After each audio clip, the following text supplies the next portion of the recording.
Thank you, Mike. The DePaul Blue Demons and the Villanova Wildcats.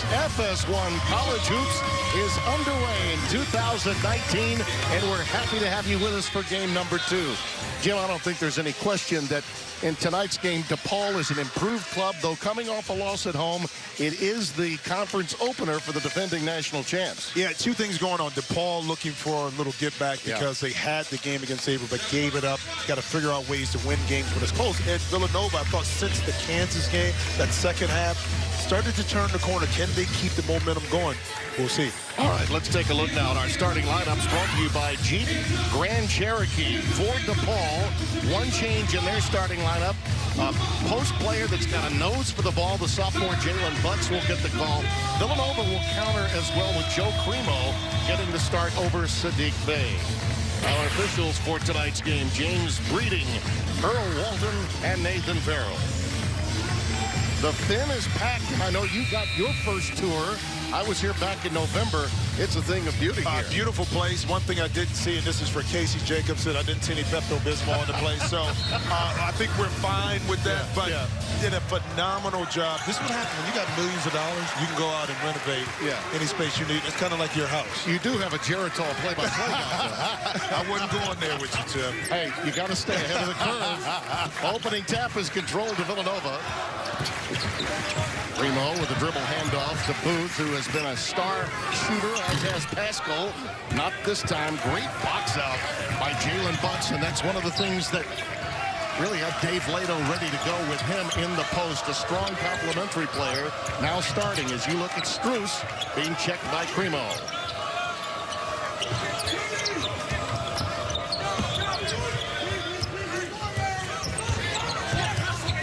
Eli Kane, a combo guard. And here's Gage, who distributes it to him right now. With the clock winding down, he uses the window pane, and it's 2-0. Well, if you could take that DePaul offense right there and be able to put that into a bottle and say, guys, this is how patient we need to be. Allow the offense to work, move it side to side, and then the driving lanes will open up. Well executed that time by DePaul. I think that may have been what Casey was talking about with the Pepto, right? Take your time. Take your time. Take your time. And watch what you eat, too. Crowd still on its feet, awaiting the first bucket for Villanova. It doesn't have such a good feel. And I love Wells Fargo. It's the offensive foul here, but it has a great feel. You know, and the feel for the game is this. The ball moves, the lanes open up. Kane, and I think as finishing at the rim because he has size at 6'5", he's able to get up over Roundtree and finish it softly. But again, it was the patience displayed on that first offensive set that allowed the offense to be able to ultimately score. And as the second option to Strus, which Kane is, it's important that he get out of the gates quickly tonight. Colin Gillespie with a leaner in the lane, and we're tied at 2. But how many teams across the country see the ball advance now? Kane missed, but offensive rebound. That's why it's such a good shot in transition. Butts, and a follow by Reed, who slams it through. Well, I was going to finish. On the opposite end, you saw Gillespie on the post. How many guards post up now? In Villanova, Wisconsin, you still see it. And how about the quick transition for the Blue Demons, enabling them to get an offensive rebound? Yeah, even Ryan Arcidiacono would post up. Or Jalen Brunson. Absolutely. You know, sometimes in transition, you get out, you take a quick shot, get an offensive rebound. The defense is not matched, not a lot of communication. And that time, Paul Reed, long, athletic. Colin Gillespie doesn't feel the body. Reed able to get inside for an easy 2. On this end of the floor, Reed got the foul. Sadiq Bey is checked into the game for Cremo. And Cremo guarding Strus is a little bit different. Not as much as a challenge as it was with Quentin Gooding. Good guarding. Nice Strus. Kane coming down with that rebound, gives it up to Gage again. Beautiful baseline delivery by Reed. Saw the opening and seized the opportunity. But it was a quick opportunity. The ball got advanced up the court. Villanova's defense was still not set. Reed able to recognize the baseline is open, use that athleticism to score inside. All 3 field goals for the Blue Demons have been in the painted area.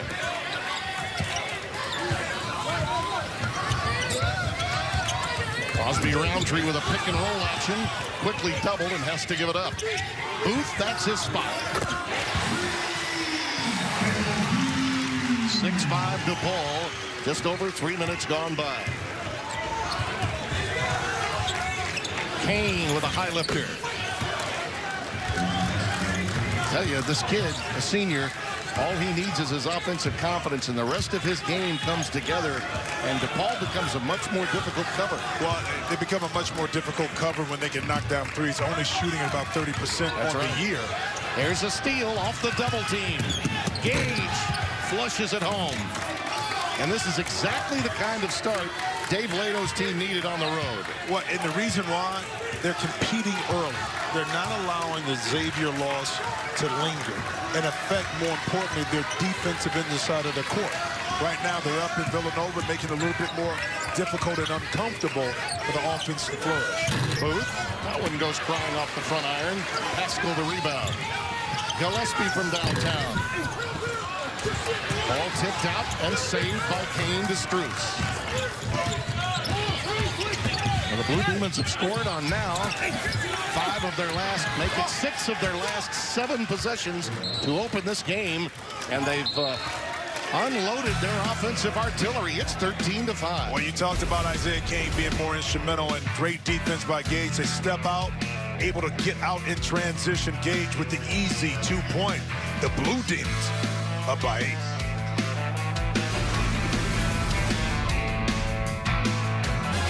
Our score here at the Finn, 13-5 DePaul, out to a great start. Big East storylines that are out there. St. John's defeating Marquette by 20 last night in Queens, and then Marcus Howard seeing that streak of 20-plus points coming to an end. How about Miles Powell tonight? And Seton Hall with now 2 consecutive wins in the league that are big for Coach Willard. And, you know, I get the feeling that the early narrative on this conference has affected the rankings of both St. John's and Seton Hall. Well, also the non-conference schedules, not playing teams, probably beating teams in the top 25, also don't help the argument. We know the Seton Hall and St. John's are very talented teams, especially St. John's starting 5, but not having a narrative that you beat a top 25 team also hurts your rankings. But St. John's beat a Marquette, guess what? Absolutely. You should be ranked after this week. I don't think there's any question about that. And by the way, Shamori Pons has been legit. I mean, big-time legit all season long. But something clicked, I think, when he put his name in for the draft and he talked to the scouts on what he needed to improve. I guarantee you it wasn't you need to improve your offense. It's as you see a foul basket going to the basket, it's leading your team being a point guard. Yep. And that's what you're doing. Dave Lato, who's been in the business long enough to relax while he deserves it. He sure does. His second stint at DePaul, the last coach to have taken a DePaul team into the NCAAs. That was in his first stint. And, you know, in talking to him at today's shoot-around, you get the feeling that even with the last 2 losses that were games they really could have and maybe should have won, including Boston College, he's more confident in this team than ever. And Jay Wright's club, as you mentioned in an interview that was in our pregame earlier, I don't think there's any doubt that Connecticut second half has maybe turned the light on for this still very young and evolving Villanova team. That and the Kansas, even though they lost the Kansas game, I thought they figured and found something out about how they needed to play. That translated into a great game against UConn, not the team that we accustomed to seeing, but they're still tough. Villanova was able to come out on top. Here's Jalen Butts giving it up.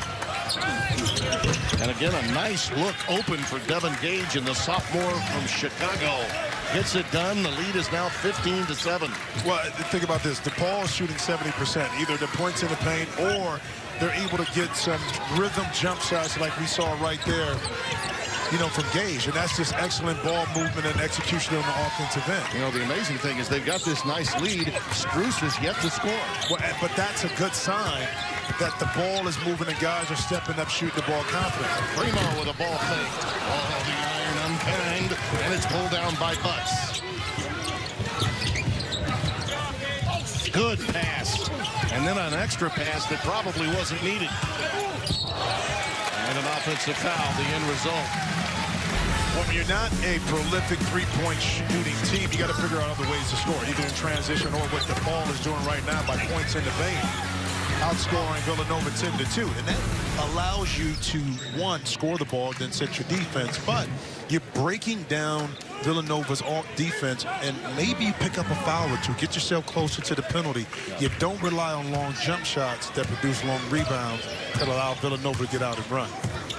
Eric Schreiner has come into the game wearing the numeral 0, giving Eli Kane a brief blow. 6 minutes gone by here in the opening half, and this building is quiet. Oh, but the bank is open late at Villanova for Saddiq Bey, and it's 15-10, their first three.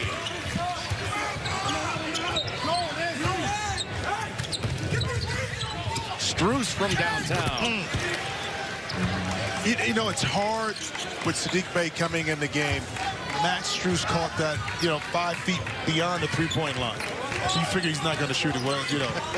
Sometimes reasoning goes out the window when you're dealing with a shooter like that. He knew he hadn't scored yet. Oh, yeah, he knew it. Oh, yeah. Bey working on Strus, isolated here. Oh, nice move. Using the window on the right side, and it's 18-12.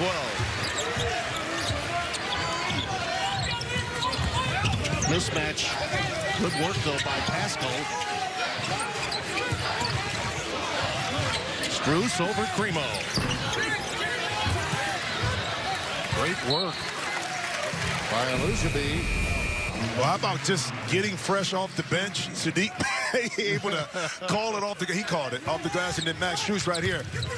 You can never be too close to this young man because he's known for stretching the defense, but they, again, inside using that size, and that's the kind of production you want offensively. Now he's just got to tighten up the defense just a little bit. Saddiq Bey is 2 out of 2. The rest of the Wildcats, a collective 2 for 7. And there's a nice reversal on the dribble drive by Colin Gillespie, coming off concussion protocol in that game with Connecticut that really allowed Quinterly to have his best performance to date. We have not as yet seen him, but we no doubt will. Maintaining your dribble, point guards, if you're watching, that's what you want to do. You don't pick it up. Colin Gillespie right here got away with a little bump with the right chicken wing, but at the same time, maintaining his dribble allowed him to force the defense to spread. He was able to get to the opposite side of the rim. Femi Elusibe, number 25, up at the top, trying to work pick and roll. And that pass was a little too high for Jalen Butts by Schreiner, and it's a turnover to Villanova.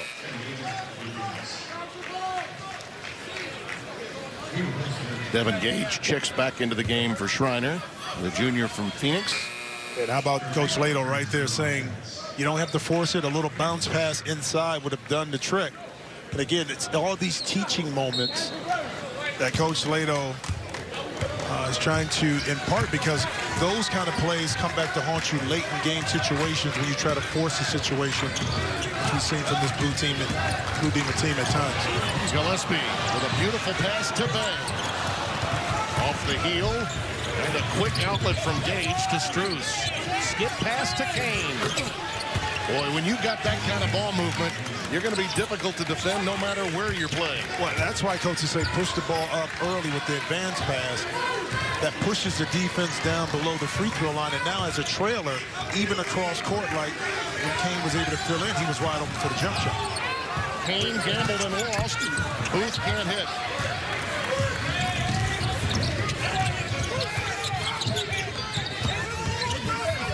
Kane's feeling it. He wants to take it, but stepped back with an extra step and turned it over. Timeout, 11:37 remaining opening half. When Kane is right, so is DePaul. And he's rolling a 7-point lead right now. To know, Dak's got a lot of friends, but Russell Wilson, a big-time talent. Our score, 21-14. DePaul with a 7-point lead. Big East Basketball is sponsored by Jeep Grand Cherokee. Let's go inside the huddle. Take a listen right now. They started the game bringing it. We didn't. All right, so now we got to grind ourselves back. Now every possession counts. from here on out. You understand? Don't get. We gotta stay strong in the face. We gotta keep our shots don't go in. Don't worry about it. I love it. Not to start, obviously, that Coach Jay Wright wanted, but his demeanor. Listen, don't get caught up into it. We know we have to do to get back in the game. It's going to be a grind now. You know, this DePaul team is going to grind us out, but let's do what we do well. But start right now, especially on the defensive end. When you talked with him earlier, I thought it was really noticeable that he understands the nuance with this team is so different than the last 2 years. So when things aren't going your way, some encouragement sometimes is what's needed. Well, the beauty of it is each team, each player is different. Yeah. And you have to adjust to that, and that's what good coaches do. And with this team, you lose 4 guys to the NBA. I mean, come on. There's not a lot that are going to be able to bounce back quickly. Yeah, Eli Kane is on point tonight. He's drilled them from everywhere. It's 24-14. He's got Gage out there with him, along with Jalen Butts. Alujabi, along with Strus, the 5 on the deck for DePaul. Colin Gillespie with Primo. Booth, who's yet to really be an impact player, and Pascal, same story with him, and Cosby Roundtree, the 5 on the floor for Villanova. Nice floater off the window by Primo. Well, great ball fake. Not a lot of discipline that time by DePaul, but how about that pass right there? Oh, yeah. Counted in a foul. Beautiful dish inside, and the youngster Alujabi knew what to do with it. But it goes back to this, the pace of play. The Blue Demons right now are pushing the pace even after a score by Villanova. The ball was advanced up quickly, and they were able to score it. Classic pump fake, Max Strus on the closeout. Feet kind of got tangled up, and soft touch off the glass. This young man, senior from Long Island, transferred from North Carolina A&T, has given them some extra beef down low. And that probably is the most impressive aspect of the differences in this DePaul team, is that their front court has more girth and is really better on this end of the floor. But you know what they can do? They can defend a lot better, in particular off the pick and roll, so you're not losing ground or leverage when you switch with your post players. Primo getting open looks, but can't get that one to fall. Gage to the trailer Kane, who is hot. He is scorching right now. He already has 14, and the lead is up to 14 as a team. I mean, he is really on his toes. And their defense is going to pick up when their offense is this scintillating. Gillespie giving it up to Bay. Primo from the wing.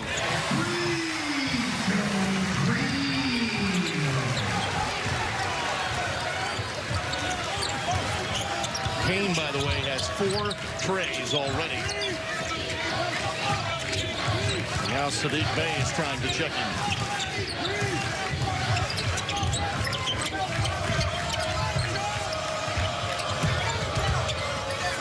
Strus a turnaround. Pascal clears.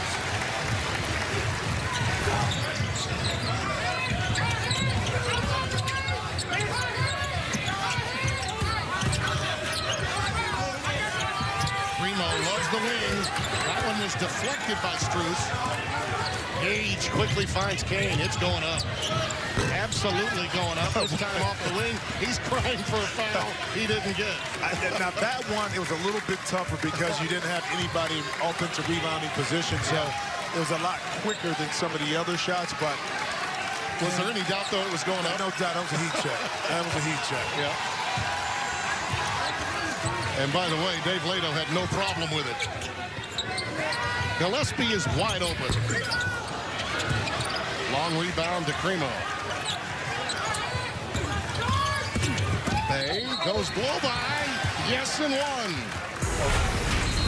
Listen, Timmy, when I was playing back in school, as a leader, I always wanted to put pressure on the opposing team, whether scoring or shooting the ball. And Isaiah Kane is doing just that. In particular, when you're on the road, your best player has to set the tone, and we see that early by Isaiah Kane by dropping in a smooth 14 points. By the way, that bucket did not count. He stepped out of bounds as he made that reversal. I thought the whistle was for a foul. It was not. Yeah, and I said Isaiah, I meant Eli Kane. Yeah. Pressure from Cosby Roundtree. Eric Schreiner back on the floor. Alujabi not there. tipped out of bounds. Booth the last to touch it. It will remain DePaul's basketball. See the ball come off. It actually went off a Roundtree. Long shot, long rebound. Hard to judge. He was more underneath the rim, but right now Villanova going to a zone defense to try to keep the penetration down a bit from the Blue Demons. They've been hammered on the glass, Jimmy. They've been out-rebounded 13-5.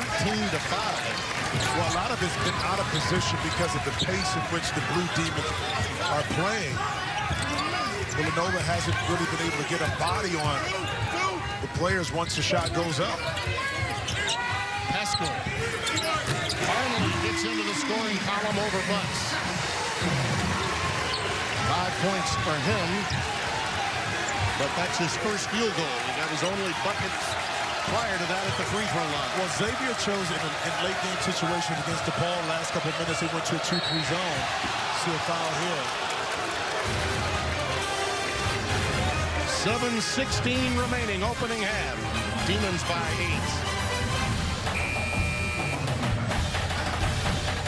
I used to book my hotel room on those travel sites. Number 8, Michigan State travels to Columbus to take on the 14th-ranked Buckeyes. Catch it all at 11:30 Eastern on Fox and the Fox Sports app. Stars of that one, of course, Winston in the backcourt, Ward in the front with Wesson, C.J. Jackson. Let's go inside the huddle in our game tonight with Dave Lato, the veteran coach of DePaul. We're a little bit late in our recovery, so they're lift making us a little bit too much. All right, the lift making us, we're a step late getting there, so we're panicking on our way out there as opposed to getting out there under control. All right, but again, every time we have an opportunity, we share that ball. Particularly, we get rid of it early, so the guys are attacking. Keep going against their feet, move their feet around side to side, and then attack north. I love it because this Villanova team is one of the best in the country at jump stop, pivot, score, or the pump fake. So that means you have to be under discipline and control on your closeout defensively. That's what he's saying. But more importantly, on the offensive end, advance the ball, move it. That's when we can attack straight line drives, not east and west. I love the verbal skills of Lato. His transition line is a lot like Nick Saban. On the other end, that one goes crying off the front rim for Gillespie, and right away Gage is trying to push it.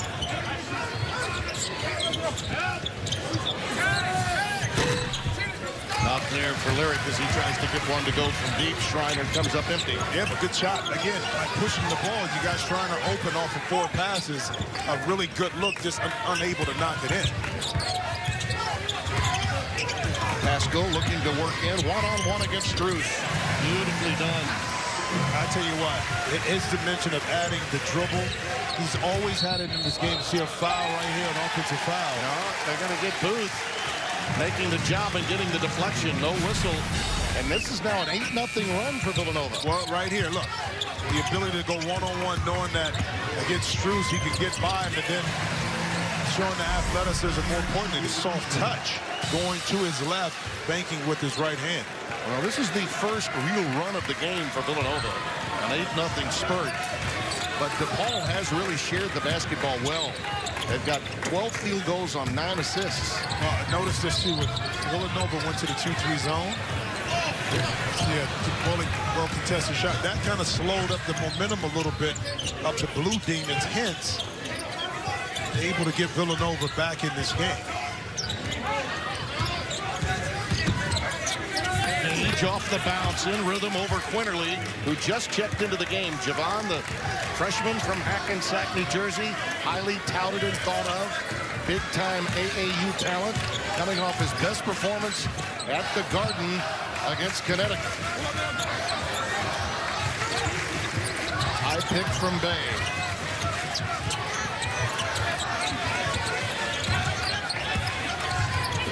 Sadiq, well defended that time. Really nice work by Alujabi. Yeah, and that's when you're talking about that girl from Alujabi right there.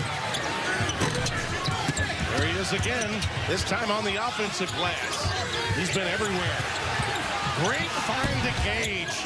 Everything but the finish, and Gillespie clears to Quinterly.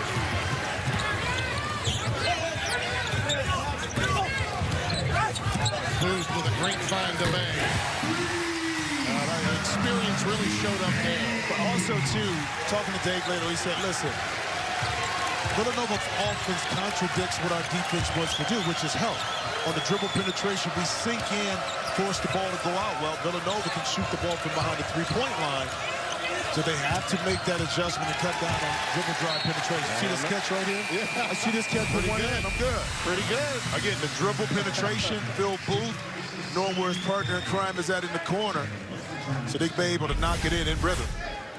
That was one hand catch, too. I almost called you for palming there. Yeah, but really I got big hands, man. Gave it some thought. You know, I was able to catch that thing right off the dribble. See, that's why I can shoot and score. Yeah. Catch it off the dribble, just go.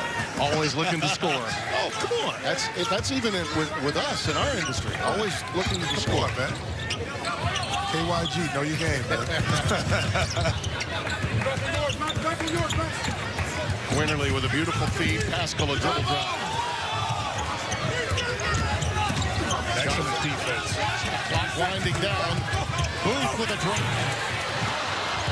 Pascal the follow. Oh, all around the rim and out, but he does get to the line after the foul against Max Strus, his first. And that was an example late in the shot clock of what Dave Lato talked about, being a little slow and late on their closeouts. As the ball continued to move, the Blue Demons fell about a half a step behind. That allowed the dribble penetration, hence you give up an offensive rebound because your backline defense has to help. How often do we talk, Jim, about basketball being a game of matchups, and we know and understand, you know, the recent history of DePaul has not been that good, but even with Villanova's national championship teams, they played them well.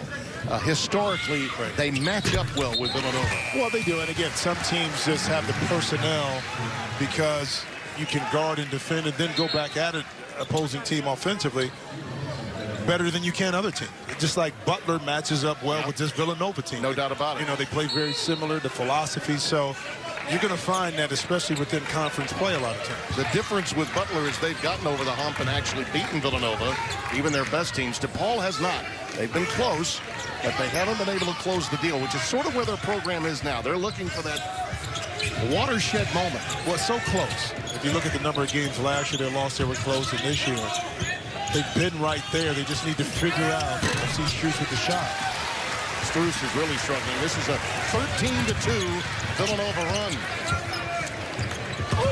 Gillespie, beautiful defense by Strus. Well, the anticipation, one, the closeout was better, got his feet together, able to get up underneath the Strus this time, listening to what the coach says, able to take a charge with the ball still up by 3.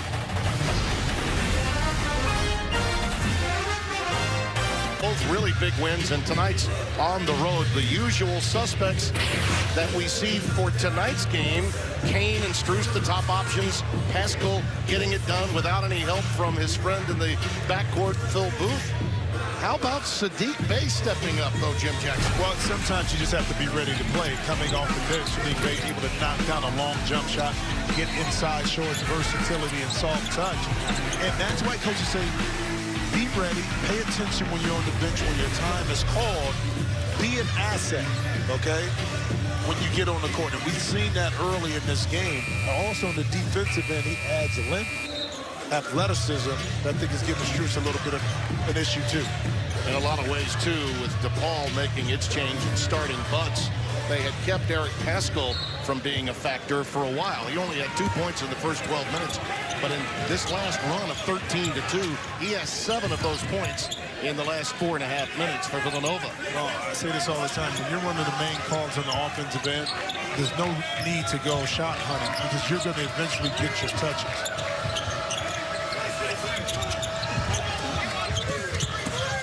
Inside pass from Alujabi. It was dynamite, and Jalen Butts, with his power game, gets the bucket. Well, how about the play call to get Butts deep position off the ball reversal? And how about the pass from Alujabi up top? Yeah. To get Butts inside. A quality high-low look, no doubt about it. Good show by Alujabi there on Pascal, who looks to find some help and does in Javon Quinterly. Hello, how do you do? And it's 34-32. And Villanova falling right back into this 2-3 zone, it looks like. Now they're going back to man-to-man.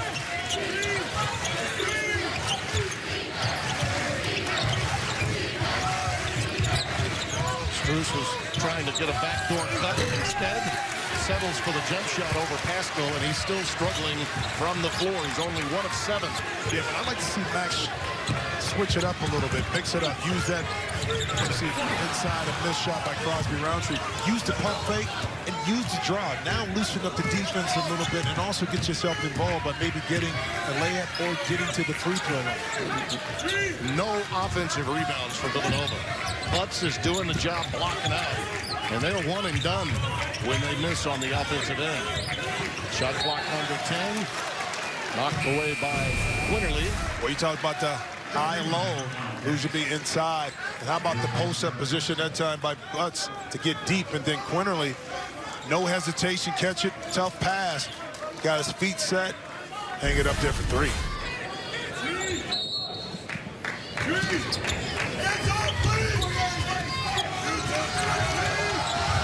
That said, it was a 14-point lead at one time. Villanova's cut it to 2, and there's a foul. It'll go against Quinterly on the dribble drive. Well, you figured Villanova would make a run, especially being at home. The question is, can DePaul, after playing so well for the balance of the first half, take momentum into the locker room? And that's what you want to do if you're Dave Lato and the Blue Demons. Especially when you've been sharing the ball so well. They've got 10 assists and 14 field goals as a result. And dominated play within the paint as well. Oh, what a pass! And a thorough flush by Alujabi. Well, and we see it right here again. When DePaul takes his time to execute with efficiency. And that time, Alujabi able to catch and finish inside. So, yeah. And you know, the issue for DePaul, whether the end of a half or the end of a game, has been holding on to leads. In both the game with Xavier at home and the non-conference loss to Boston College, they had leads late, could not hold on. Primo right into a double team. 3 to shoot for they. That floater does get the roll. A little shooter's touch for Sadiq. 36-34, a minute left.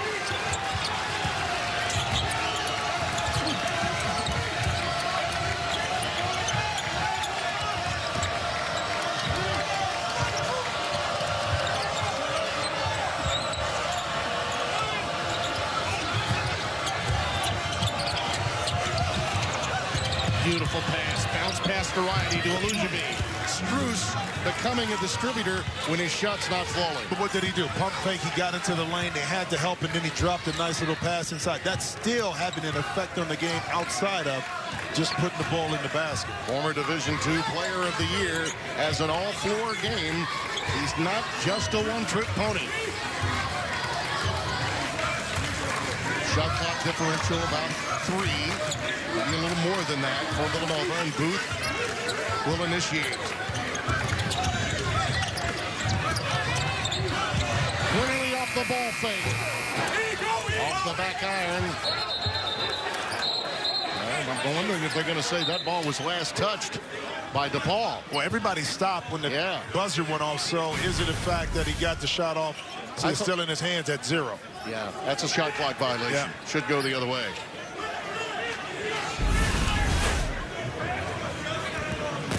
Excellent eyesight on your part. I'm still a little younger than you. You know what I mean? I'm a little younger than you. I can see further. Yeah. In real time, I thought he may have launched it in time, but it was almost as if you're right. Everybody stopped. And who touched the ball last really should be of no consequence. That's a shot clock violation. Yeah, but you see right here the elongated step by Quinterly didn't allow him to get into a shot quick enough. You see the ball is still in his hands right there as the shot clock is at 0. And that means there'll probably be more than a second left, one would think. Yeah, we'll see what it's on the clock right at 0. So is that 4.1? Yeah, right. So just under 4 or right at 4. Yeah, 4.1 or which 4. gives them plenty of time to motor up the floor. And again, when you, I always say this, when the team takes the ball underneath out of bounds, you can't allow them to catch it going towards half court. A pass that gets them to the half court line without a dribble not only you can catch momentum going, you have 4 seconds to get into scoring range. Make him catch the ball coming back towards the baseline. I like the idea that Javon Quinterly didn't rush the shot, but you're right. He Just a took little, that long, step that he took to the side, took a little too much time. That one has to be a quick pump fake, one step, quick dribble, bam, explode into your shot, and then now he gets it off clean. Asked Jay Wright about Quinterly's performance in the second half, particularly in that game against Connecticut, and had Colin Gillespie not been in concussion protocol, might he still have played? Because I think conventional wisdom was that he did not. You know what? He was coming around and probably would have played some, but not to the extent that he did against UConn. They're looking to see actually where the ball should come inbounded. Well, Eli Kane at that time thought that the shot clock was a violation, so he stopped it, grabbed it, was giving it to the official. But back on Jay's point, he said because of the teams that they played early on, it was a matchup thing, and he thought that in certain games, Javon just wasn't ready yet, that he was slowly integrating him in.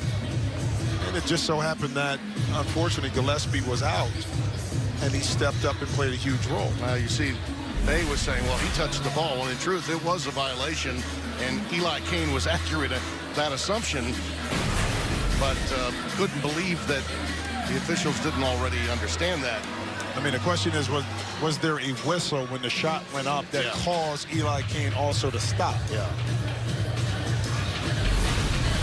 Because he's reacting like it was a stoppage of play. Right. James Breeding, Earl Walden, and Nathan Farrell over taking a long look at this, and here comes the explanation.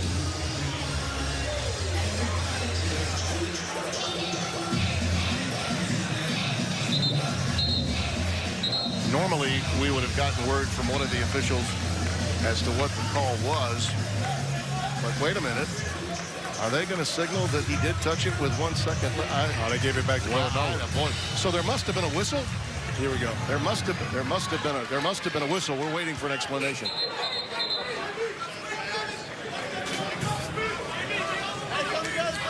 So James Breeding did tell us what happened there. Yeah, at that time it was Eli Kane when he tossed the ball out of bounds. They did not call a shot clock violation, so it was still a live ball. It should have been a shot clock violation. They missed that. High lob. It won't matter because the job was done. But that was a bizarre decision after a long period of time had passed. Ball was clearly in his hand. But they didn't call it on the court. They didn't call it on the court. Coming up at halftime, we'll send you to Los Angeles. It's the Jeep Grand Cherokee halftime show. Mike Dillon and company all right after this. You're watching College Hoops on FS1.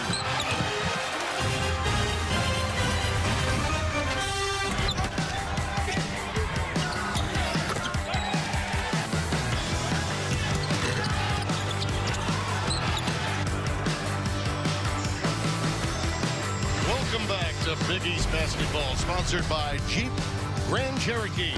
Our score at halftime, DePaul leading Villanova 38-34. Tim Brando, Jim Jackson. At the end of the first half, we had one of those moments that occasionally even we can learn from, and we see a lot of basketball. There should have been, by all rights, a shot clock violation. There was not, and it's by rule, and you can explain. Well, here's the issue, is that on the court, the ball or the call wasn't a shot clock violation, or the ball didn't go into the rim, or to the basket. So it's unreviewable. Even if the official sees that it's a shot clock violation, that on the replay, they can't go back and overturn it. What they were looking at was right here, this play, Eli Kane giving the ball up because he assumed that it was a shot clock violation.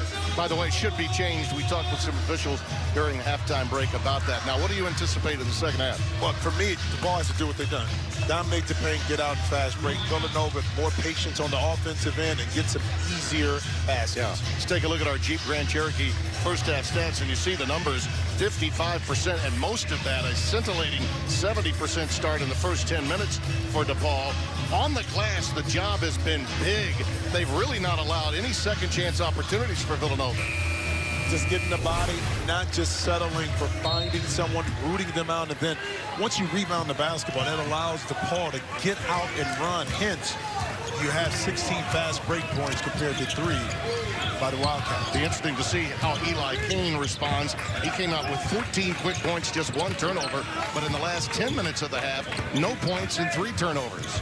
There's Strus, who was not heard from much in the first half, and he lines one up and drills it, and he's got 6 points. That's all, and DePaul is up by 7. You talk about, boy, would we take a 7-point lead and only 6 from Strus at this stage? You bet. Take it all day. Booth. Not there. How about Saddiq Bey in the starting lineup in the second half? He deserved it the way he played off the bench. So Cremo sits to start the second. That ball knocked away inside by Reed. The one thing when you're playing a shooter, you got to get your hands up. Down, it's easy for Max to create a little space, get into his rhythm, and knock in that shot. Pascal has to get his hands up in order to deter that shot. And Strus is another one of those guys that checked out things with the NBA in the offseason, learned a lot from it. Colin Gillespie can't get that one to go, and again, 1 and done. Paul Reed claims the rebound. Strus, a quick trigger. Not this time, and it's pulled down by Bay. He and Cosby Roundtree being heard from. Booth not there, and again taken down this time by Butts. And normally you wouldn't see Booth one dribble in transition, secondary break, pull up for that shot. A little bit more ball movement is what we need to see from Villanova. And Colin Gillespie will be called for this foul reach again. Booth, by the way, is also really struggling. 1 out of 6 for Phil so far in tonight's game. Well, a lot of the shots have been contested long shots, which is hard to kind of get your rhythm. Sometimes you just need to get a layup because they're free throw line. And Phil is smart enough to try to understand that the jump shot is not falling. Let me go to my toolbox and utilize some of my other skills to get some baskets. Colin Gillespie, by the way, just got his 3rd. And how about that maneuver by Paul Reed, the sophomore from Orlando, slams it home, and DePaul, much as was the case early in the first half, comes out swinging in the second.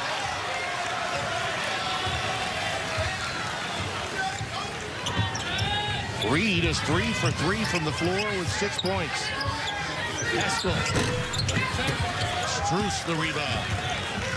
A lot of contested shots right now by the Wildcats compared to the Blue Demons able to operate with efficiency, getting the ball in the paint. Kane off the dribble.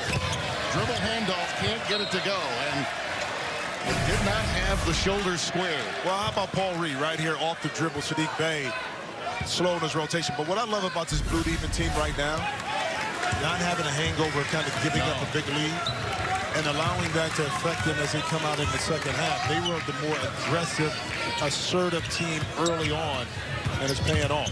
Communication's been really good. Here's Booth. Wanted to pull the trigger and couldn't. Gillespie does. Look at that action on the glass. And once again, a foul will go the other way as Cosby Roundtree picks it up. Nova 0 for 5 to open the second. In a lot of ways, Kane's done a great job on Booth, too. We should credit him for a job well done. And Javon Quinterly comes in for Gillespie, who does have the 3 fouls. Well, I thought on that play, Phil hesitated. I thought he should have drove the ball. He had caught that sweep through and drove it. And even if he didn't have a shot, he was more aggressive. That time he was a little hesitant on what his next move was going to be made once he received the ball. Nice job again by Reed. Remember this about Villanova. Yeah, they're the defending champs, 2 of the last 3 years. But this team, at this stage, only 3-2 at home, having lost big to Michigan, followed up with an upset loss to Furman. Here at the Finn, they have lost twice, which would have been unheard of in years past. Quinterly. And again, just great closeout by the DePaul front line.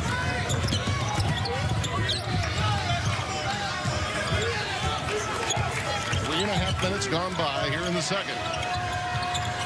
Got away with a lazy pass that time, Gage. Booth had his eye on a steal. And Gage wants to get a mismatch inside with Reed and Quinterly, but not able to get it.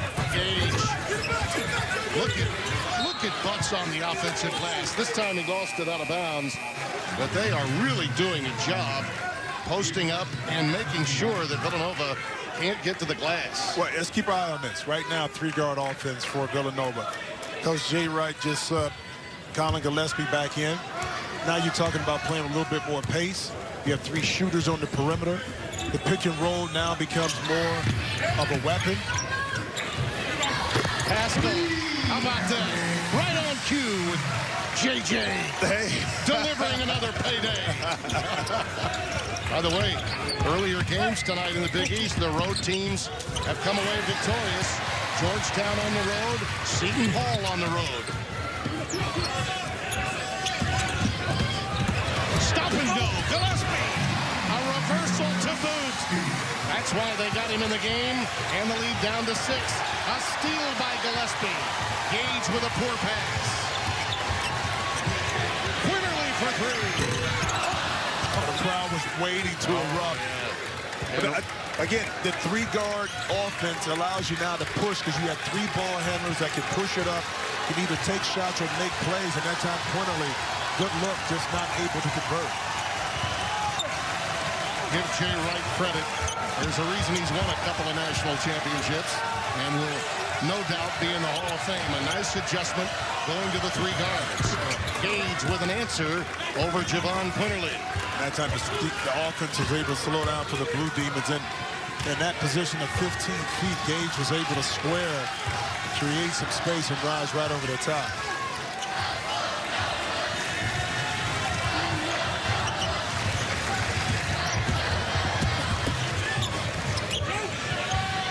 Ball fake, and a beautiful pass to Pascal.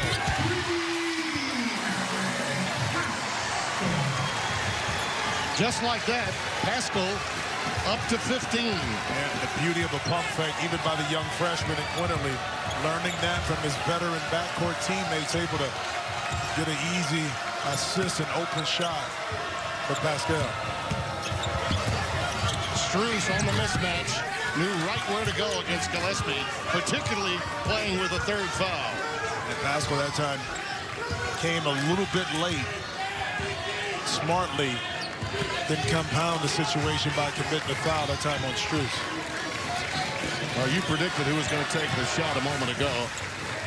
I'm going to predict the break right now. How about that? You got it? Yep. That means you've been doing this a long time, my man. You might just run the commercials and TV. Take it away, partner. I got you. Look, not to be denied, Colin Gillespie. Up, you don't help. Baseline open reverse, big fella, just a little too late. And stay down. Air Force doesn't want you. Pascal able to knock it inside for 3, baby.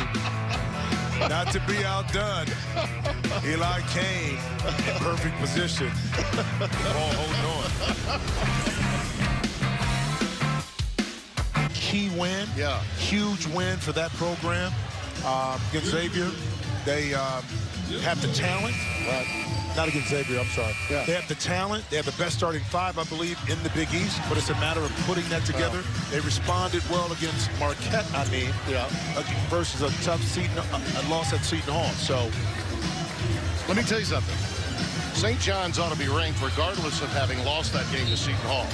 To me, they were dissed, and I thought they played with an edge last night. What you're saying, yeah, they should have been ranked before then. Yeah, the fact that they weren't. I understand the schedule, the non-conference schedule, not the toughest, but at some point, the eye test has got to matter. They do go on the road at Duke in February, and don't forget a date here at Villanova very soon, too. That's next Tuesday when they play here, to be precise. Right here on FS1. A turnover to Villanova.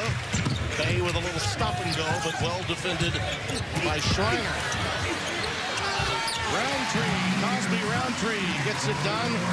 Smelled an opportunity and a rare putback for Villanova tonight. But I love the maturity that Sadiq Bey is playing with. That time he maintained his dribble, pulled the defense out. Crosby, Roundtree playing peekaboo on the baseline and able to receive the pass inside. You know, school is not in session, and it has been, even with a packed house, notably quiet tonight.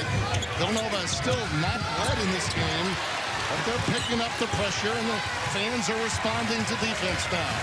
Another turnover for the Blue Demons versus this Wildcat zone defense, which they're not as comfortable operating against, and again, when you're against the zone, you're trying to penetrate against a set defense, and it's a little tougher. And how about the foot movement that time by Phil Booth, and then the help by Saddiq Bey to come down to strip the ball away. A couple of straight turnovers here for the Blue Demons, enabling Villanova to make another move into that lead, which has ballooned up to 9 to start the second half. Boy, it is a huge Saturday. Michigan State, Ohio State will start it off, and then Villanova will be at Providence, the second game on Fox. Cosby Roundtree needs to give it up and does to Bey with a floater. Off the front iron, the teardrop doesn't go, and then a frustration foul committed by Saddiq. He's an old school guy. You know, talk about younger players and how you have to coach guys differently. Jay Wright makes no bones about the fact that Saddiq Bey is an old school kid that he really loves to coach. You can handle him in a variety of ways, and he'll take it every time, no matter the style of coaching in a given situation. Well, coach's dream, because you can be tough with him, and he'll understand that it's for his betterment and for the purpose, not only himself, but for the team. And it's obvious that he's been taught to play the game the right way by how he's performed, not only tonight, but this season. Kane, by the way, scoreless in the last 18 minutes after such a great start. Elizabeth, boy, this young man is making a difference tonight, both on the glass as well as offensively. He's got 9 in the game. Comes in averaging 10. How about the pass from Reed to get inside to Elizabeth? Primo does have an outstanding outside shot, but DePaul has defended him well after getting the starting nod. Only one field goal for Booth. Takes it inside and is fouled this time by Kane. Timeout. 8.5 gone by.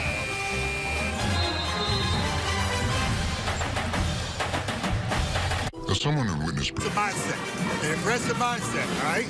Make your move, make your play, regardless of what it is, and then live with the results. The results are going to be good if you're attacking the basket on offense, you pop your feet, right? Post-ups are there. All right, we had enough times we got alternative offense. You got to automatically think in your mind, change sides of the floor, a couple times, dump that thing inside, play inside out. I love the fact, and I love the demeanor and how the message was brought to his team. It was calm, it was decisive, but it was assertive at the same time. I think players vibe off of what a coach's energy is, and right there, that was excellent by Dave Latham. By the way, 2 outstanding perimeter players have really negated each other. After 14 early points from Kane, he's been shut out for 18 minutes. Booth made an early shot on a runner.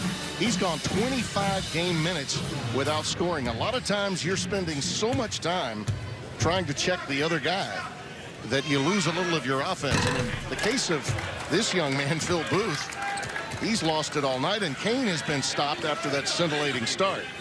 And Booth never was able to get his rhythm, unlike Kane in the first half. Right. And I think as we get further into the second half, I think you'll see Phil Booth be a little bit more assertive, preferably off the dribble, to try to get himself into rhythm. Because we know he's not afraid of the big moment. Absolutely.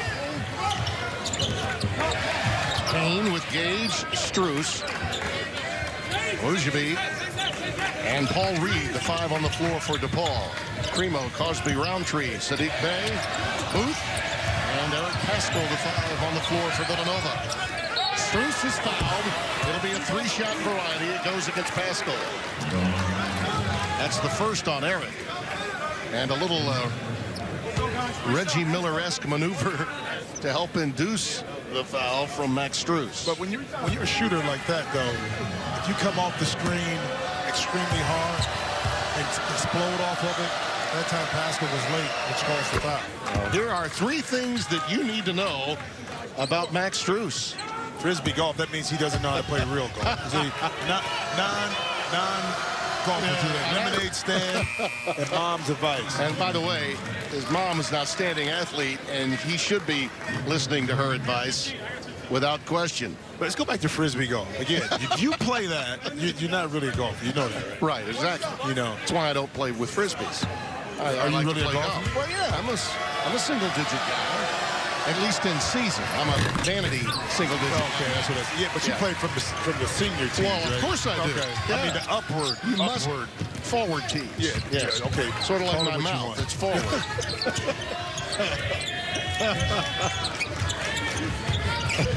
Here's Bay working in on Strus. Nice move. Counted in a foul. Bay that time I think got away with a little hook. Watch his right arm right in here around the waist of Max Strus' butt. If the official doesn't call it, it's not a foul. Saddiq Bey able to slither inside, get a chance for an old-fashioned three-point play. Second foul against Strus. And it's 53-48. Back and forth we go. Villanova with a little zone pressure. Yeah, zone pressure when they fell back into man-to-man. Again, a lot of times it's not to steal the ball, it's to see Max Strus open for three. It's to disrupt the offensive timing and rhythm. How about that work by Reed? How about that work by Reed? They wind up turning it over anyway on the pass from Strus to Illujovic. Haskell from downtown.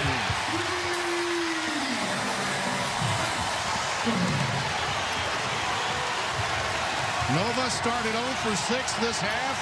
They're from 6 from 8 now. And the place is jumping. Who said he needs the student section to get loud in there, Timmy B?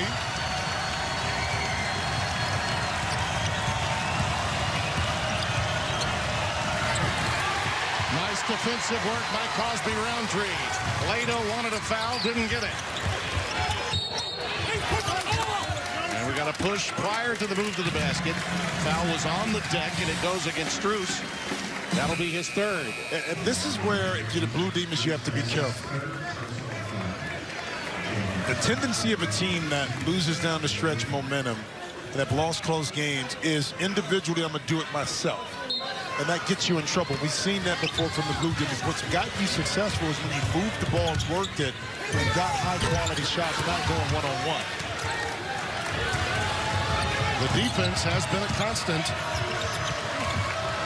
Every shot has been contested. That's a push-off. Are they going to get caught? I think they got him. Gillespie picks up a fourth. On the opportunity with the mismatch, he got called for reaching in before the push. Well, watch the arm grab right here. Right. On the right side, right there. You see it on the, when he was switching to go on his right side, he grabbed the right arm of Butts, and that's what caused the foul. Yeah, I thought they were whistling the discard instead, but a good call by the officiating crew.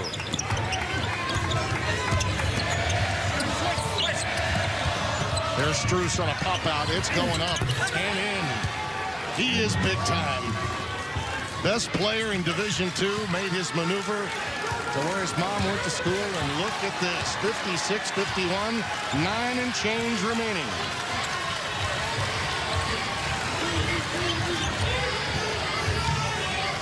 (13 and 10 this half for Strus. And he was shut down early in the game. Quinterly running the curl. Don't blink. Payne takes it in. Offensive foul. Let's go back to that Max Strus jump shot. He knew that he had a freshman on him, that he was going to get open.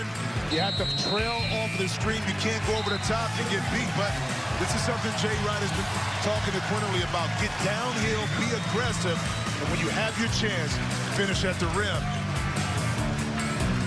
And then you get a little defensive work and a timeout.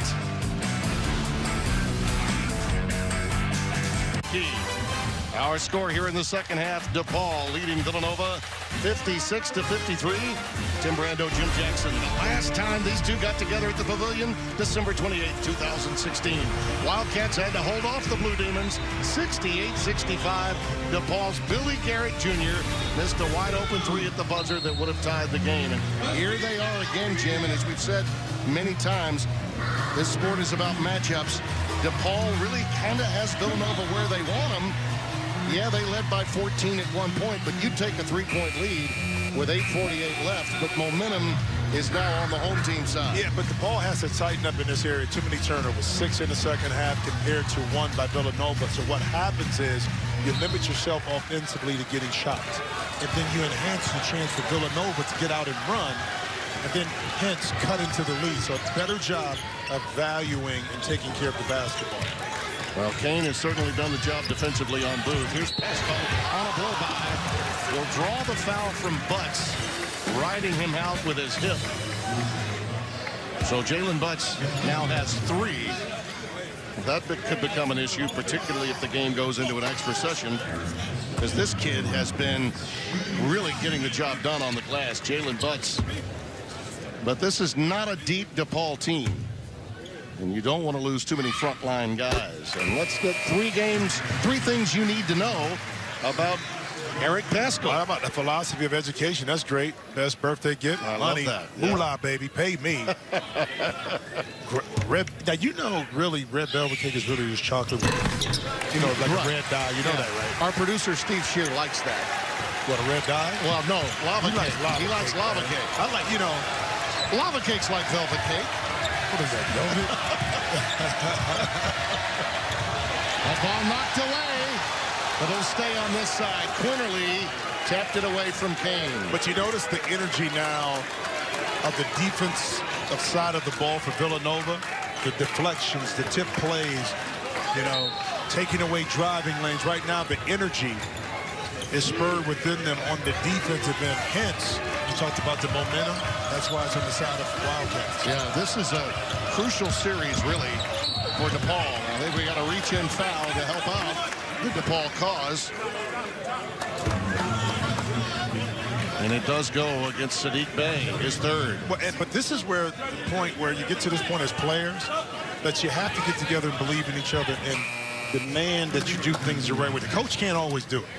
Okay, the coach can lead you so far, but players have to take control of the situation. You're on the court. As a coach, you can call a play, defense, offense, yeah, but the players have to be the ones that execute, and that's what this DePaul team has to dig into and bring out of each other. Gage can't hit at the line. They can take the lead for the first time tonight with a bucket here. Man, keep your eye. The zone defense, any kind of penetration, whether that's in the middle of the lane, off the pick and roll, is going to open up a shot on the perimeter.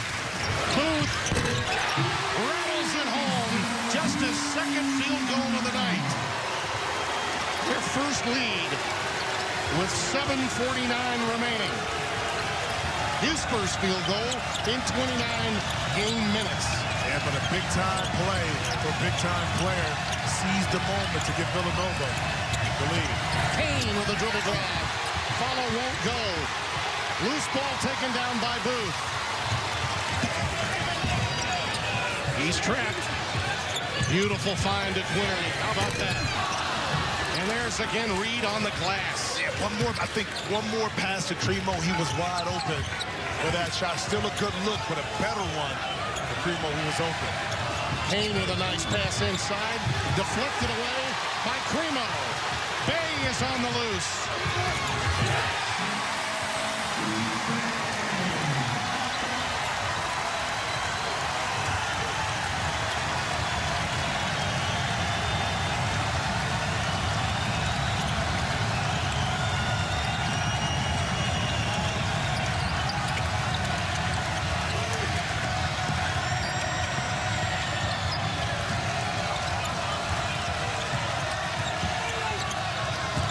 Down to 3. Strus has to jack it up. Oh, my How goodness. about that reaction from the crowd? Oh, it went from octaves up to 10 to 20 to like... Sort of like a convention with me versus not. Well, right? Well, the quiet side, you mean, right? 60 to 59. Booth is fouled. Kane got him. Let me tell you something. Talking about season and moment. Phil Booth has been there, done that. Give him a little room. I'll take that 3. Sadiq Bey out in transition. I told you, the young fresh has maturity, avoids the contact, able to get inside, but not to be outdone. Max Strus, you give me some space, I'll make you pay.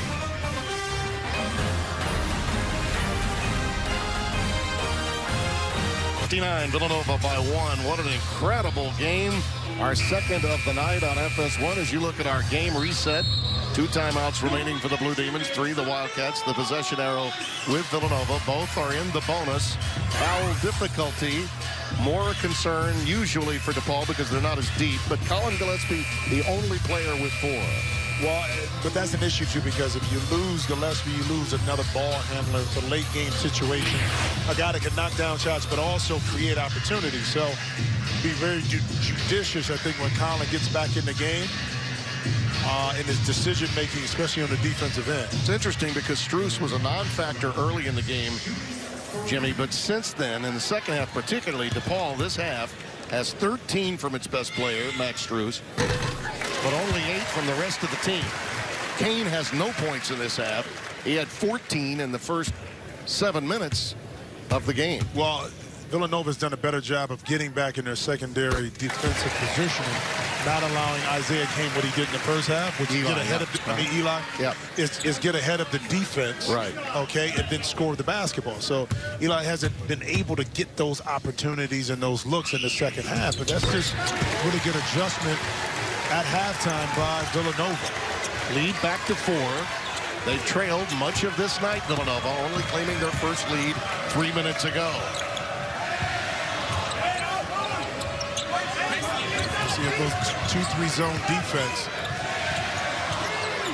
by Villanova. Gage finds the crack. That was a nice move. Well, it's a nice move because he was able, within the zone defense, offensively, you can still run some of your man-to-man sets, i.e. a pick and roll. And that time, Gage able to use the pick and roll, the pick, to get to a sweet spot right to about 15 feet. You know, we haven't mentioned that Jalen Coleman-Lands has been out. He's injured his hand and unable to go. Probably will get back in 2 or 3 weeks. That's another guy that can hit shots from downtown as Eric Pascal with an answer for Villanova. He's got 22 now. Strus almost lost it. Now he's trapped. Here's Gage on the dribble drive. Nice pass to Butts. Beautiful move. An ad-lib job on the run by Gage. But I love the fact that Gage was aggressive. He caught it on the move, able to get to the basket, drew the defenders, and Bunch made himself available to be able to catch and finish. 5 assists on the night for Devin Gage. The sophomore's been dropping dimes. Bay for 3. A rare offensive rebound and foul underneath. That will go against Alujabi, who rooted him out with the derriere. Well, how about Gage right here using the pick? A little runner, floater, able, nice touch, and then Pascal, brush screen really off the dribble, knowing he has some space, able to pull up and elevate over the top. Then Gage once again creating space, and Butts again, by coming down the lane, you make yourself available as an outlet pass and able to score. I think they want to review the last play to see if there was I'll throw out a new 2019 word for you. Intentionality in this foul. As he was rooted out by Femi Alujabi. And let's see right here underneath. I mean, did he root him out? Yes. What was their intention or any maliciousness? Well, the intention involved here was Alujabi to kind of keep Roundtree from getting the ball. I don't think anything was malicious in his thought process. Yeah. But again, that's not what intent is meant to be from a rule perspective. Yeah. Particularly early in the season, whenever any of these circumstances have come up, they have erred on the side of conservatism and gone with flagrant ones. But you know what? This one is a very difficult one to go with. I well, here's the problem, though. Roundtree, kind of like a defenseless receiver, was in the air. Correct. So he had no control. He was vulnerable. So when Alujabi gets underneath him, that warrants maybe in the official's mind that it may be a flagrant. Yeah. And I'm going to tell you, just going back to the non-conference season during the holidays, November, December, we saw these kinds of plays warrant F1s. And we will get word here as to whether this was a common foul or no. They're going to call it a common foul. And you know what that tells me is that now we're in the regular season conference play. And so you're not going to be as quick to go with a flagrant foul as you might have been early in the season when you're trying to set a tempo to what the rules really are all about. Well, I think what depends matters on, well, I most. think depends on the play, too. Yeah. I think the play in which is in question is going to determine what the call is actually going to be. Yeah. And that one they were able to determine that it was just a common foul. Should mention that John Cowell, who supervises officiating for the Big East, is here tonight, as is the Associate Commissioner Stu Jackson. And I had that conversation about what happened at the end of the half with both of those guys, and they each admitted that the Rules Committee has had on the table that situation we had at the end of the half, and it needs to change. It really does, that rule. Nova now has scored on 10 of its last 11 trips. But the lead is still only 3. But how about Pascal outside, the ability to stay quickness with Gage right here on the perimeter. Kane is not even looking for a shot. Strus is, rest assured. This time a fadeaway. Off the heel, pulled down by Bay.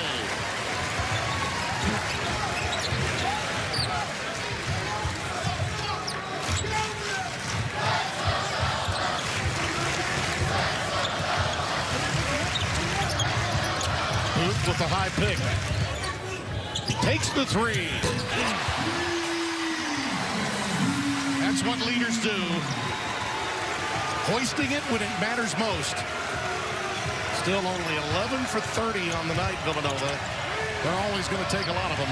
Hey, but you got to make the ones at the moment when they count, and that's how Phil Booth once again able to knock up, step up, and knock it in. This is a huge possession now for DePaul with time winding down. Lead up to 6. Alushabi in traffic, short-armed it, stayed with it, and gets the roll, and 1. Big-time play. Femi playing strong inside. Well, Phil Booth, again, stepping up.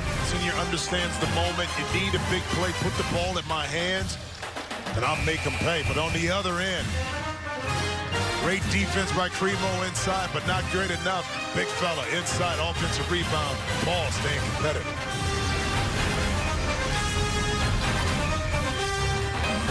Show. Big recruiting news out of the Big East we'll tell you about. Plus, we'll show you how Seton Hall won its 7th straight. And number 23 Oklahoma visits 5th-ranked Kansas at Allen Fieldhouse. So join me, Casey, and Laugh after the game. But right now, Tim and Jim, we'll send it back to you. All right, Mike, thank you. A night for Road Warriors, but what about tonight in our nightcap? You look at our game reset, the Blue Demons trailing, but circumstances and foul difficulty are at issue, Jim Jackson. No question about that. And Phil Booth, you know, the redshirt senior, has answered the charge late in this game to take over. Well, Tim, coaches coach, players play. Phil Booth is one of those guys that seizes the moment. 10 points in the second half. Didn't play extremely well in the first, but was patient. Understood time and score. And now when big plays have to be made, rely on the person who's been there and done that. You rely on the trust that he has from his teammates. And right now, in the second half, he stepped up big time. Not only with making shots, but I think his leadership was very important to why Villanova has been able to take the lead in this game. Phil went for 40 in a scrimmage against North Carolina preseason, and Roy Williams came up to him and said, "How old are you?" And he said, 35. Well, he has a demeanor. Yeah, he does. And the calmness of an older basketball player, which you need, especially in tough game or tight game situations. Now remember Booth at 20 in the national championship game way back in 2016, and then he lit him up in that exhibition that I mentioned. And that brought the question from Uncle Roy. Like, when you and he don't had a leave, quick are for you him. leaving after this year? Are you finally out of here? Either that or you stop playing Villanova. Yeah, the old A.C. Earl adage, he was at Iowa forever. Yeah. Right. Booth with a stop and go. Almost picked off by Strus. Primo right back to Sadiq Bey. That's a huge rebound for Kane. 3-point game, 3 minutes left. Yeah, let's see if the ball can get better movement this time in the offensive possession. When they've been able to do that, they've been able to get some good looks.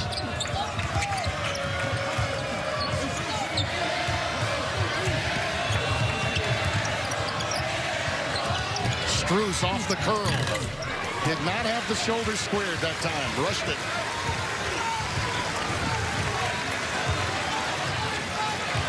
Now it settles into a half-court grinder with 2.5 left. And this is where Villanova makes you pay by their patience on offense, and as soon as you make a mistake, they're able to take advantage of it. Pascal, a blow by. Would have counted had it fallen. Well, here's the thing, too.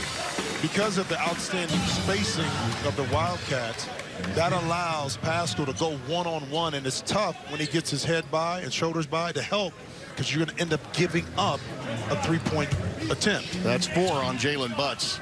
The sophomore from Fort Wayne's North Side has played big on the glass. He's been a real factor. 6 big rebounds and blocking out so well. If he hasn't gotten the rebound, he's allowed for Reed or Strus to come away with one. He'll check out now. Began his career at Fordham. Made his way, Eric Pascal, to Villanova. What a difference he's made with that scaled-down body of his. Gillespie now with 4, and Jalen Butts with 4. Well, he's earned the trust of his coaching staff. And what I mean by that, not only expanding his range on the three-point shot, but the isolations of him off the dribble, that he'll make the right decision with the ball in his hands. Every possession really important now for DePaul.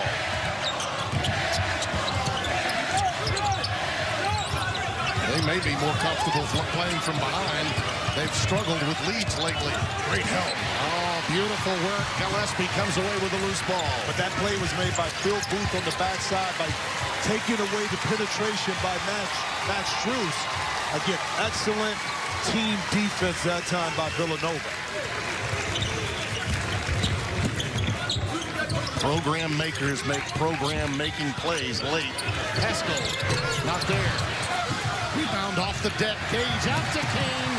Too strong and a turnover. Well, again, the missed opportunity that time by Gage in transition. The missed shot, you do your job defensively, you have a chance for an attempt at a layup, and the pass is just out of the reach of Eli Kane. Yeah, that's been the story. 9 turnovers in this half, and there are those moments when they just tried too hard, and that's what Dave Lato is talking to Kane about right now. Stay tuned.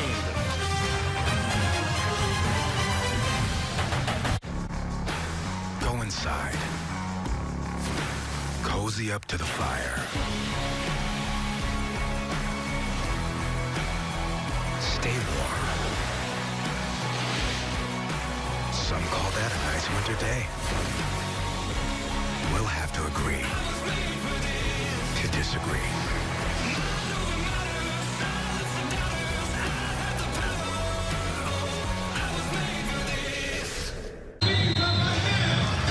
(71-66), Villanova by 5. There again is our game reset. One more foul. It's double bonus time. Villanova now with an opportunity in any scrum situation to get possession of the ball on the alternating possession. This half, DePaul with 9 turnovers. Villanova only 1. No points off turnovers for the Blue Demons. Nova has 11. And when you add that up, that's the difference in this game. It is. It's the little things sometimes, too, when momentum shifts the other way.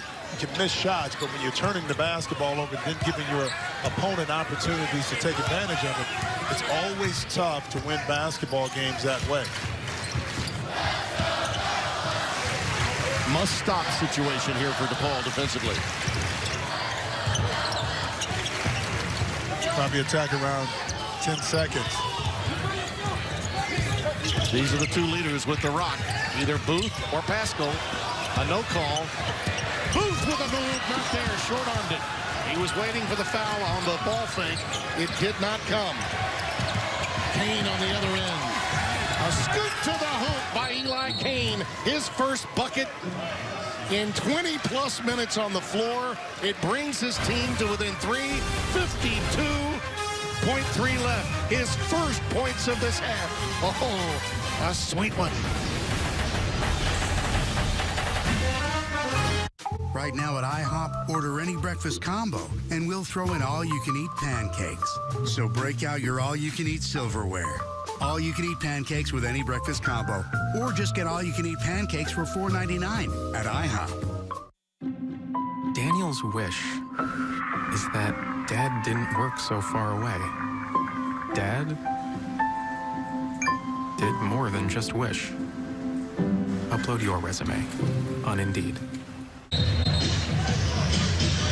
71-68, 52.3 left, and again our game reset. The possession arrow, that's, you're going to be fighting for a loose ball opportunity. It's big that Villanova would be granted possession. That's the real key element to that game reset. When you think about the strategy right here, Villanova, again, wants to work the shot clock. That last possession, Phil Booth got the shot he wanted, just couldn't quite elevate the finish. Yeah. If you're DePaul, defensively, you don't need to foul. Keep the ball in front of you, finish it with a hand in the face, and then the defensive rebound, which gives you a chance to come down, tie this game with a 3. Here we go again. In 2016, they had the ball in their hands for a final possession. They'd love that same opportunity here. And again, Booth to negotiate with under 10 on the shot clock. Isolation. Against Butts. Bay with 1 on the clock. Ooh, the iron tantalizingly uncut. And it's pulled down. DePaul's got it. The shot clock off. A timeout. Halfway down the cylinder for Bay and out. Just heartbreak for them. But DePaul has the ball with a chance to tie it and send it to overtime. Well, DePaul did their job, which is negate a basket or a foul attempt to the free throw line, trip to the free throw line by Villanova. So now it's good defense. You stayed in place. You didn't panic and give up a 3-point shot. Excellent closeout. Contest at the end. And what do? You finish your defense with a rebound. Ideally, you figure Pascal and Booth, but DePaul, to their credit, made sure a freshman had the ball for that last shot. Well, but a lot of that, too, was because of the really good defense. Pascal wanted to go one-on-one. Right. He got shut off, so the ball ultimately ended up in Sadiq Bey's head. Here's the issue now. DePaul used its final timeout, so if they've got any difficulty with an inbounds, they're in trouble. So what do you anticipate they attempt to do? First to get it in, and then to get the shot. Well, they're going to have one of their better passers and decision makers take the ball out on the side. Second, you want to get the ball in Kane's hand or Max Strus. Ideally, if you can get a quick 2, take it. If not, your best 3-point shooter is who? Strus. Yeah. Try to figure out a way through their plays to get him a shot, a clean look at the rim. This is the upcoming schedule. And it's been this way in the Big East for DePaul for some time. Opening their year at a place like Villanova, following it up against the hottest team in the league right now may well be Seton Hall. We'll have Providence on Fox right after that Ohio State-Michigan State game on Saturday. Then they play scorching St. John's on January the 8th. Watch Strus coming off of some kind of pick. How many times does the inbounder take the last shot? Here it comes. How many times? Here it is. There it is. He comes up empty. Loose ball. We should have a foul underneath. And we do. I think they tagged. Well, they did foul on DePaul. They're going to get Alujabi for the foul reaching in. And it's a tough play because the shot came off. It didn't make contact with the rim. Now watch Alujabi when he gets inside. Phil Booth there. Yeah, the contact is there. Yeah. And that's where the foul comes. It's such a tough call because he's doing his job, which is trashing the boards. Right. The ball caroms off at a different angle. You know what? I think Leda wanted a no call, and I wouldn't argue with that. I wouldn't argue at all. I really wouldn't. If anything, you certainly, I didn't see a foul on Booth by any stretch. That was either a no call or a foul on Alujabi, and I would have gone no call. But here's my issue with that call is that both players had the right to go after the ball. Yeah. It was contact, but it was contact initiated by both players. I say you play on. 2-possession game and little time remaining, and Villanova's going to survive yet again. That's it. Magnificent game. Villanova comes from as many as 14 down to beat DePaul, but the Blue Demons serve notice that they are no walkover in this year's Big East. That's our final, 73-68. Let's go now to Mike Hill in Los Angeles. Mike. All right, Timmy V, Jim Jackson, 2 big games, 2 good games tonight on FS1. Seton Hall got a 7th straight win.